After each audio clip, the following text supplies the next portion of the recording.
பாலியல் தொந்தரவு, பத்தாக்குறைக்கு கூடுதல் பணிச்சுமை வேறு, வங்கி மேலாளரை தீர்த்து கட்ட ஸ்கெட்ச் போட்டு கூலிப்படையை ஏவிவிட்ட பெண் அலுவலரின் செயல் நாமக்கலையே அலறவிட்டிருக்கிறது.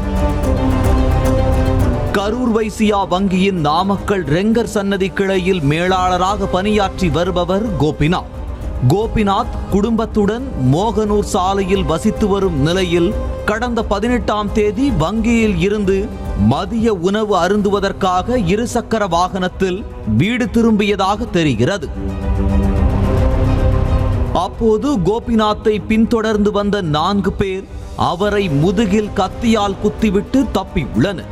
இதில் கோபிநாத் இரத்த வெள்ளத்தில் சரிய அக்கம்பக்கத்தினர் மீட்டு தனியார் மருத்துவமனையில் சிகிச்சைக்காக அனுமதித்ததாக தெரிகிறது. பட்டப்பகலில் சினிமா பாணியில் பலரது கண்முன்னே நிகழ்ந்த இந்த கத்திக்குத்து சம்பவம் அங்கிருந்தவர்களை அதிர்ச்சியில் உறைய வைக்க விசாரணையை தீவிரப்படுத்தினர் போலீசார். சம்பவம் நடந்த இடத்தில் இருந்த சிசிடிவி காட்சிகளை ஆராய்ந்ததில் கோபிநாத்தை கத்தியால் குத்திவிட்டு ஆம்னி காரில் தப்பிய 4 பேரையும் அடையாளம் கண்ட போலீசார் தனிப்படை அமைத்து தேடி வந்த நிலையில் கரூரில் அனைவரையும் மடக்கி பிடித்து கைது செய்தனர்.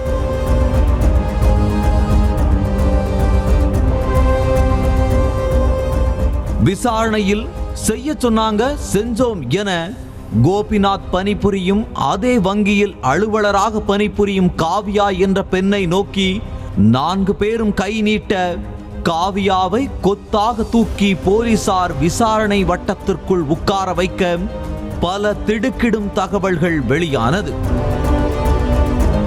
வங்கி மேலாளர் கோபிநாத் தனக்கு பாலியல் தொல்லை கொடுத்து வந்ததாக கூறிய காவியா இச்சைக்கு இணங்காததால் வேண்டுமென்றே அதிகமாக வேலை கொடுத்து மன உளைச்சலுக்கு ஆளாக்கியதாக கூறப்படுகிறது.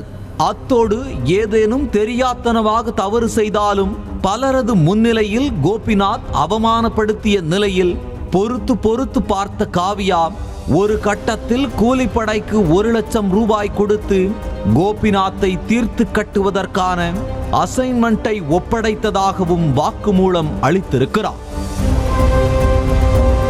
இதையடுத்து காவியா உள்பட 5 பேர் மீது கொலை முயற்சி உள்பட 5 பிரிவுகளின் கீழ் வழக்கு பதிவு செய்த போலீசார் அனைவரையும் கைது செய்து சிறையில் அடைத்தனர்.